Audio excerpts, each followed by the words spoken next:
In this next tutorial, we're going to be looking at some other functions from the HE Toolkit that we can use to visualize, process, and clean the flow data that we imported in step 1.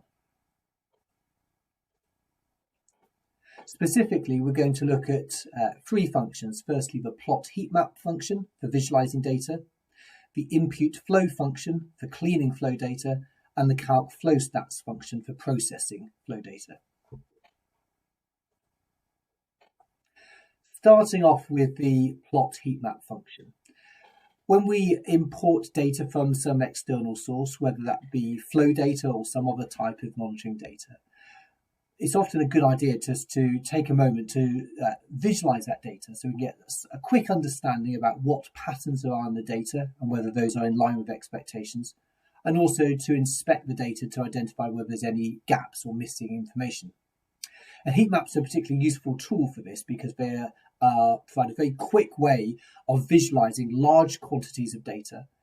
And because they're visual, they are very adept at picking out patterns for us to see and also identifying where there may be data gaps. We've developed the plot heat map function as a very flexible way of visualizing any kind of time series data.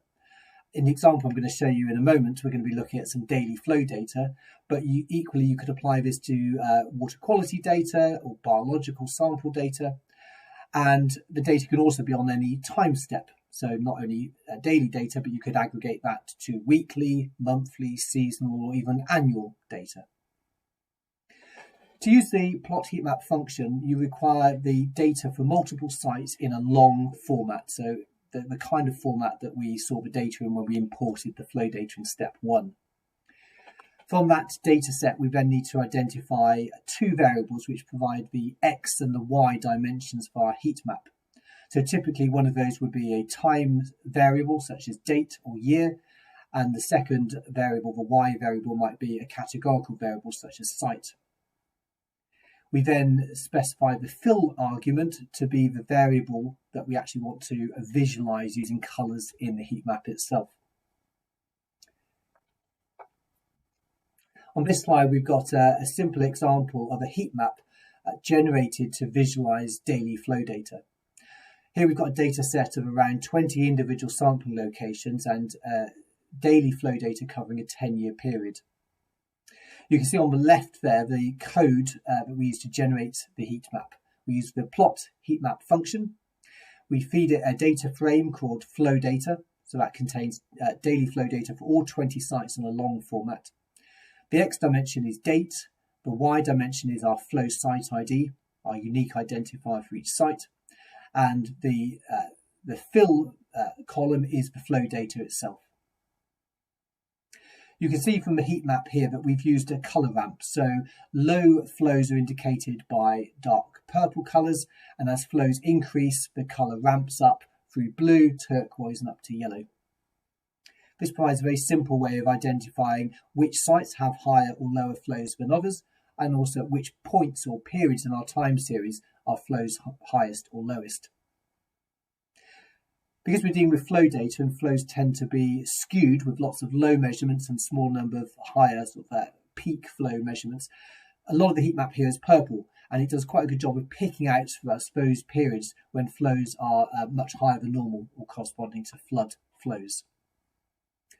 We can also see there's a few white areas in our heat map, and that indicates periods of time where we have missing data. The histogram on the right-hand side of the heat map is generated using the dual equals true argument to the function, and that provides a simple summary measure of how much missing data there is for each of our 20 gauging stations. You can see that the first site at the top has around 7% of daily values missing. The second site has around 2% of missing values, and all the other sites have either complete or substantially complete flow data. So this heat map, again, gives us quite a lot of information. It allows us to sort of verify the broad patterns in the data and identify where there's missing information. The plot heat map function, though, produces not only this graphical output, but it also produces 2 tabular outputs as well, which we can see on the next slide. Extract the second element from the output list. that's a table which summarises the amount of missing data for each level of our x-axis, in this case date. So here we can identify whether there's any particular dates in our time series which have more or less missing data. The third element of the output is a similar table of missingness, but this time it summarises how much missing data there is for each site, that is for each level of our y-axis. So again, this provides a count of the number of missing records, the total number of records, the proportion of records which have missing data. And then you can also see it tells us something about the length of the gaps as well. So here, for example, the fourth site has 2 gaps in total. The smallest of those gaps spans just a single day, and the largest gap spans a period of 3 days. So clearly there's not a lot of missing data for this site, but it tells us something about the extent of the largest gap. And that can be useful for deciding whether the gaps in our data set are sort of relatively short and trivial and we can ignore them, or if they're more extensive or longer, then we might need to take some active steps to try and clean or infill those gaps.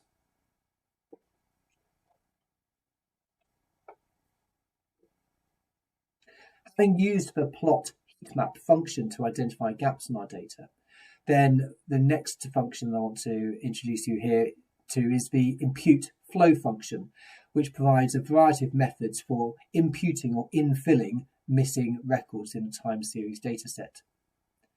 This function's been specifically designed to work with daily flow data, and it uses a number of, default column names to make it allow you to use this function seamlessly with flow data that you've imported using one of the flow import functions. To run this function, you need, first of all, to feed it a data set. Again, that's a table of data in a long format covering one or more sites.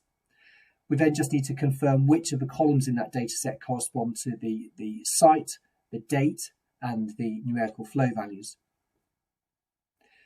We then have a method argument, which gives us a choice of 3 different methods for infilling the data, and I'll explain a little bit more about how those work on the next slide. Here we've got a very simple hypothetical data set for 3 gauging stations, A, B, and C. In the plot on the left, you can see we plotted up the flow data for those 3 sites for a 1-month period. Sites B and C have a complete record. We have a measurement of flow on every single day. However, at site A, we can see there's a gap in the red line. There's a period of 10 days where we have no measured flow data. So that may be because there was some issue with the gauging equipment, or maybe the telemetry system was down on those days. Either way, we've got a gap and we don't know with certainty what the flows were like on those days. We can use various different methods in the impute flow function to try and estimate what the flows were on those missing days. The plot on the right-hand side shows the measured flows for site A in black, and then the 4 different coloured lines show the imputed or infilled values using different methods.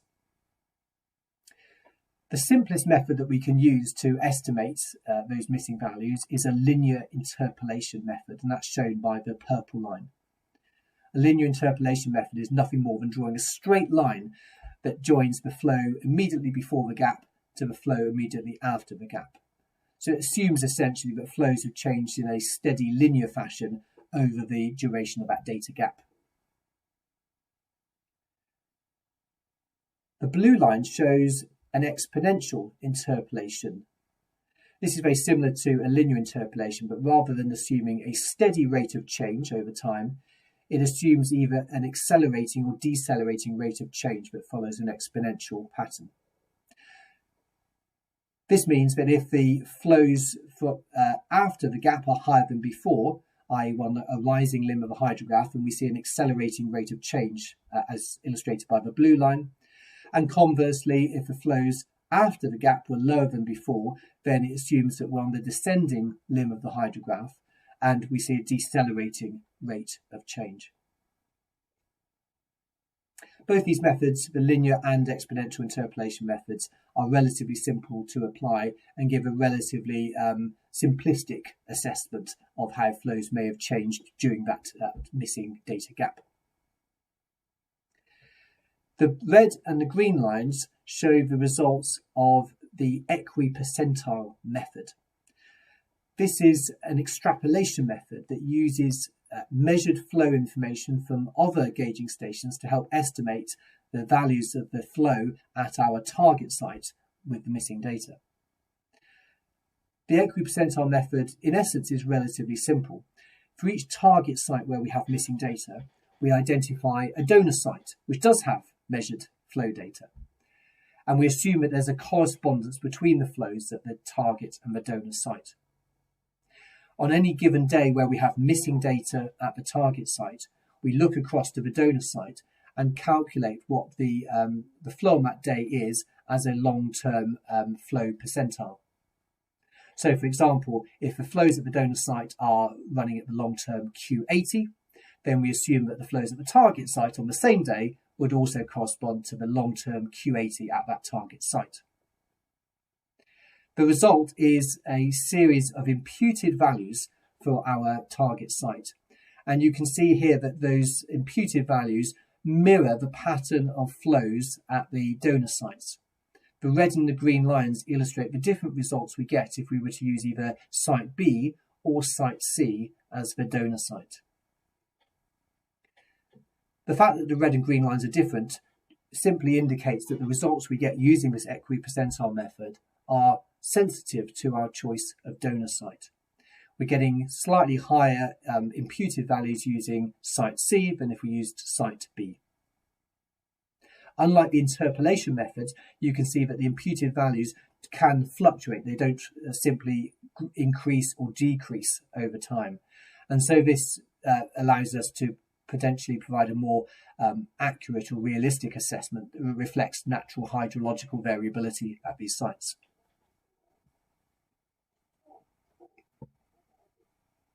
We've got a choice of three methods, and which one we choose really depends upon the data we've got and the size of the data gaps. And on this slide, I've just tried to summarise some of the strengths and weaknesses of these methods to help you choose which one might be most appropriate for your particular situation. The linear method is very quick and easy to run, and is probably the assumption of a steady linear change in flow is probably fine if we're dealing with relatively short data gaps in the order of a few days.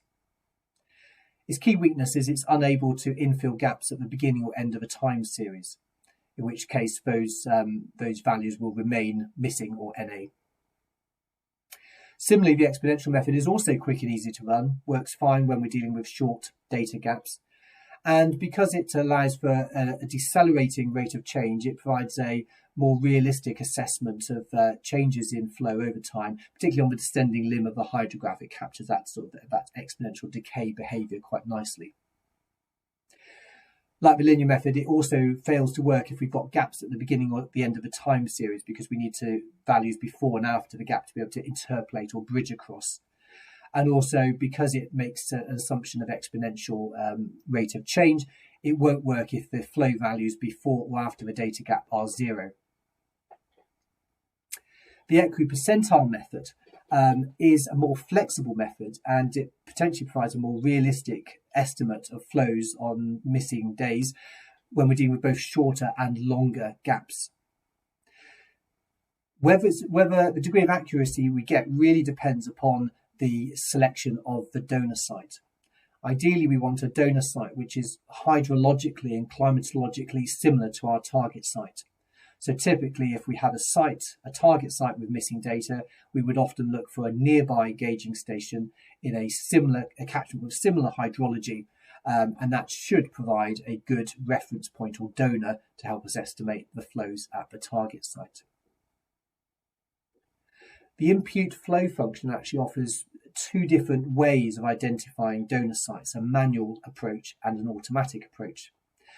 The manual approach relies on us, the analyst, to do a little bit of homework to identify what the most appropriate donor site should be for our target site.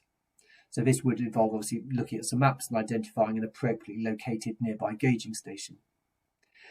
that donor site must then be included in the data set that we feed into the impute flow function.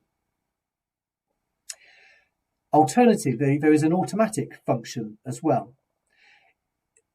The impute flow function will look at all of the sites in the flow data set that we've given it, and for each target site where there's missing data, it will calculate a correlation coefficient which describes how closely correlated or associated the flows are between the target site and each of the other sites in our data set. The site with the strongest correlation coefficient to our target site then becomes our donor site. This is quite a nice, quick way of identifying potentially useful donor sites.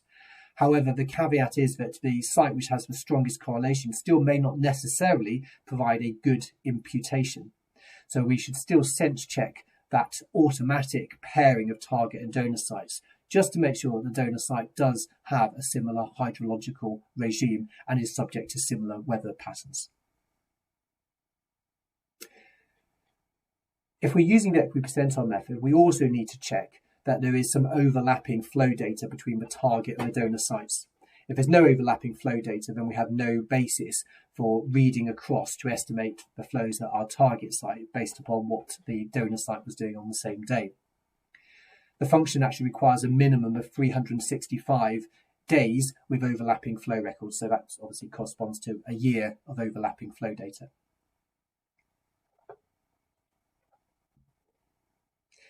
On this next slide, we can see a couple of simple examples of the impute flow function in action. The first example at the top is an example of the linear interpolation method. So here we're taking a data set called flow data and assigning that to the data argument. We're confirming that the site, date and flow columns are as shown on the screen now, and we're specifying the linear method. What the function outputs is a table of flow data. The first three columns are exactly the same as we fed into the function. We have a date, a flow site ID, and a flow column. We then have two further columns tacked onto the right-hand side. We have a column called imputed, which is a simple flag to indicate which records have been imputed, and those are indicated with a 1. There's also a column called method, which for any imputed records just confirms which method has been used to impute those values, in this case the linear method. That simply provides an audit trail so we can keep track of how we've carried out the imputation. The second example at the bottom is an example of the equipercentile method. Here we are manually telling the function which donor site we want to use to infill the missing data at site A. To do that, we set up a very simple data frame with site A being the target site and site C the donor site.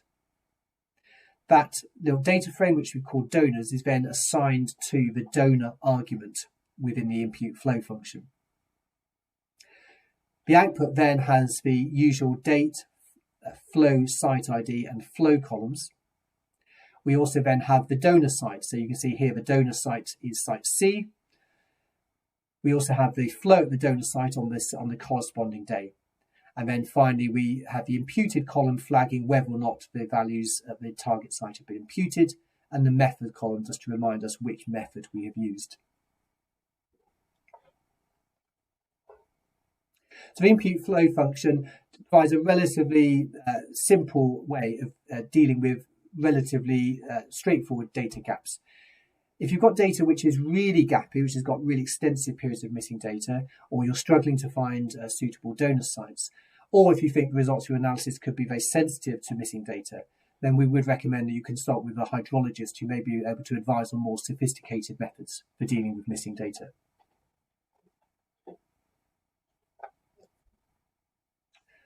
So far, we've looked at how we can use the heat map to visualize data, and then the impute flow function to deal with missing data. The third function I want to show you here is the calc flow stats function.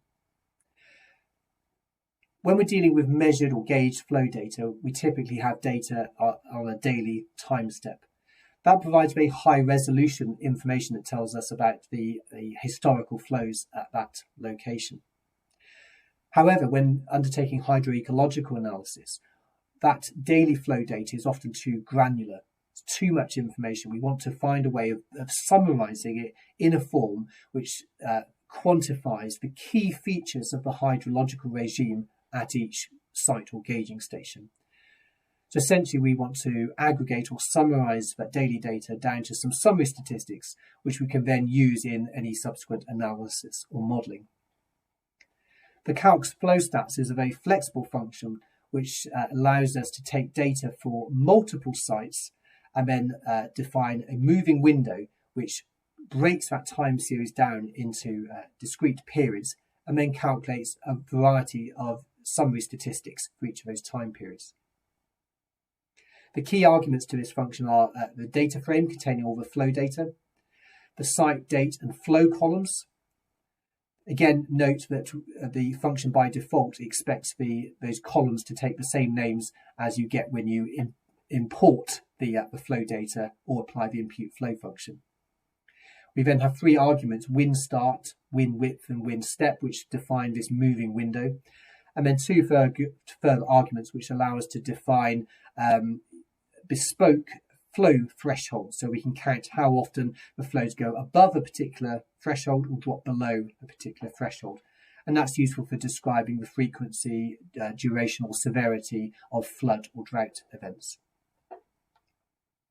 The calc flow stats function is one of the slightly more complex functions within the HE toolkit. So I'm just going to take a moment now on the next few slides just to talk you through those arguments in a little bit more detail. First of all, I just want to describe to you how you can use the wind start, wind width and wind step arguments to define a moving window. The idea here is that we take a continuous time series of daily values and we divide that time series up into discrete periods. And then for each of those periods, we calculate some summary statistics. This gives us a series of summary statistics on a coarser time step, which summarise the key features of the hydrological regime. On the slide here, you can see three different examples of how we can define that moving window. The first example at the top creates a series of contiguous windows. So window 2 follows on from window 3 follows on from window 2, and so on. In this particular example, wind start is the first day of the first time period. So in this example, it's the 1st of January 2000. The wind width describes the width of each window, which is 1 year, and wind step describes how much the window moves on at each step. When the wind width and wind step arguments are the same, as in this case, then we end up with a series of contiguous windows. Here we have a series of annual windows. So by setting up the function in this way, we're able to calculate a series of annual flow statistics for each calendar year. That works quite fine if we're interested in flows over the full 12-month period of each year. However, there may be circumstances, for example, where we are more interested in the summer flows than in the winter flows. And the second example on the slide here shows how we can define non-contiguous time periods. Here the wind start is the 1st of April, so that defines the beginning of a 6-month summer period. Each window is 6 months wide and the wind step is again 1 year. This gives us a series of 6-monthly summer time periods. So this allows us to use the function to calculate some flow summary statistics for the summer in each calendar year. The third example at the bottom shows how we can actually create a series of overlapping time periods. Here we've got a 12-month moving window, but this time it steps on only 6 months each time.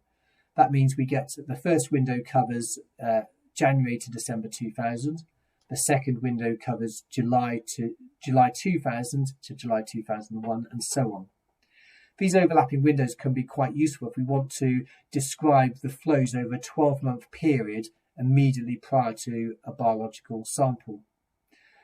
The smaller the wind step, the better the resolution to describe the flow conditions over the 12 months immediately prior to that biology sampling event. There's no right and wrong way of doing this. The whole point here is we want to give you, the user, the flexibility to define moving windows which you feel are an appropriate way of summarising your flow data in an ecologically relevant way. Having defined those moving windows, the calc flow stats function then calculates a suite of time-varying flow statistics for each of those time windows, as well as some long-term flow statistics which cover the full period of the flow data in your data set. Those two sets of results are returned as a list, and you can access each of those one at a time. The code on the left-hand side here just shows how we apply the calc flow stats function in practice. The data argument corresponds to our data set. Here we have, this is the daily flow data in a long format for all of our sites. And then we have the win start, win width, and win step arguments. To extract the first of the two output tables containing the time-varying statistics, we use the double square brackets to extract the first element of the list. The calc flow stats function is hardwired to calculate 60 different time-varying flow statistics. So these statistics are calculated for every time window at every site in our data set. It's a very diverse set of flow statistics, which we've defined from our own experience of analysing these kinds of data, but also looked at what sort of statistics people have used in previous academic studies. They collectively describe the frequency, the magnitude and severity, timing and duration of high, medium and low flow events. So they provide a fairly comprehensive assessment of different aspects of the hydrological regime. These statistics vary from very simple statistics such as the mean, standard deviation, minimum and maximum flow in each time period. We have a series of flow percentiles from Q5 all the way down to Q99. We have statistics which measure the number of records when flows are 0, below the low flow threshold or above high flow threshold. We also have information about the timing of 0, high and low flow records and events. Statistics describing the number of high flow events which are more than 3, 5 or 7 times the long-term Q50, as well as metrics describing the extent and severity of low flow or drought events such as the mean and cumulative flow deficit and also a 7 and 30-day minimum mean flow. The statistics which are expressed either as the number of records or number of events, or statistics which describe the timing of events in terms of the day of the year, those will always be comparable across different sites. However, the flow statistics which are measured in QMEX, such as the mean flow or the Q95 flow, those will not necessarily be directly comparable from one site to another. Sites or gauging stations on larger watercourses will obviously have higher flow values than those on smaller watercourses, all else being equal. So if we want to be able to compare those summary statistics across sites on different size watercourses, then the calc flow stats function also provides some standardized versions of those statistics. It uses a Z-score standardization.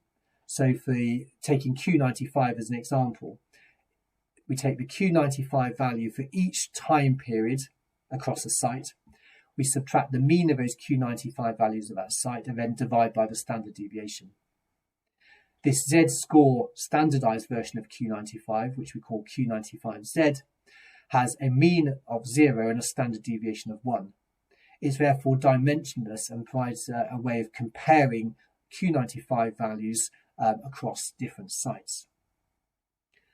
The two little plots at the bottom of the slide there just illustrate that in practice. The plot on the left shows the actual Q95 values in QMEX, and the plot on the right shows the standardized values. You can see the shape of the time series hasn't changed, but the Q95 values the Q95Z scores, the standardized values, are centered to 0. Values above 0, positive values, indicate that the Q95 flow for that time period was higher than normal for that particular site. And conversely, if the standardized statistic drops below 0, it indicates that the Q95 value was lower than normal for that site. Probably more flow statistics here than you would ever possibly need.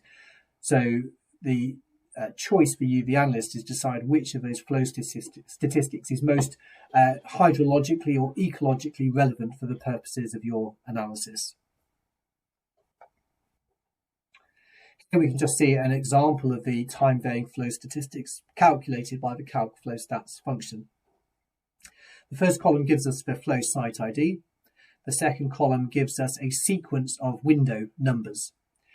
Here we've got we've set up the function to calculate flow statistics for 6 monthly periods, summer and winter.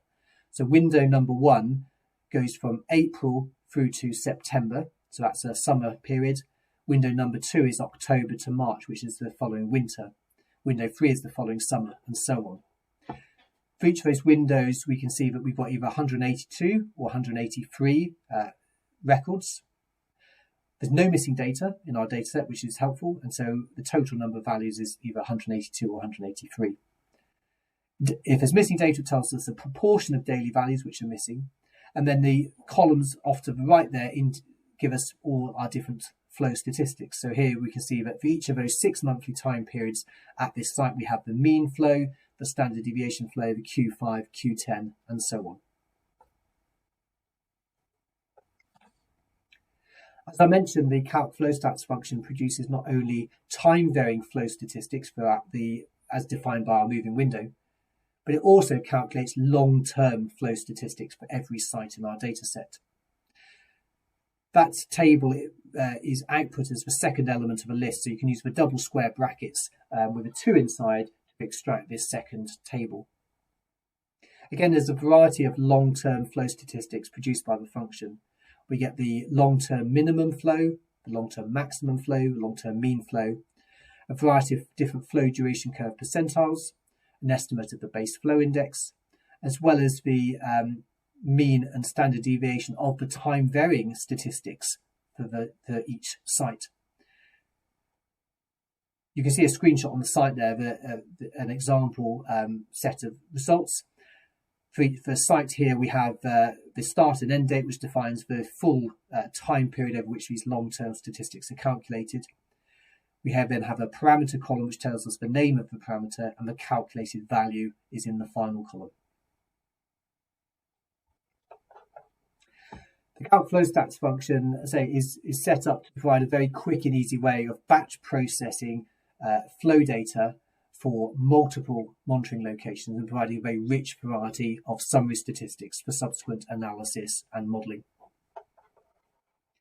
If you'd like to have a go at using those functions that we've described in this tutorial, then please access the POSIT Cloud project via the link that accompanies this training video. There you can find the example datasets and scripts which allow you to run the functions that we've just described.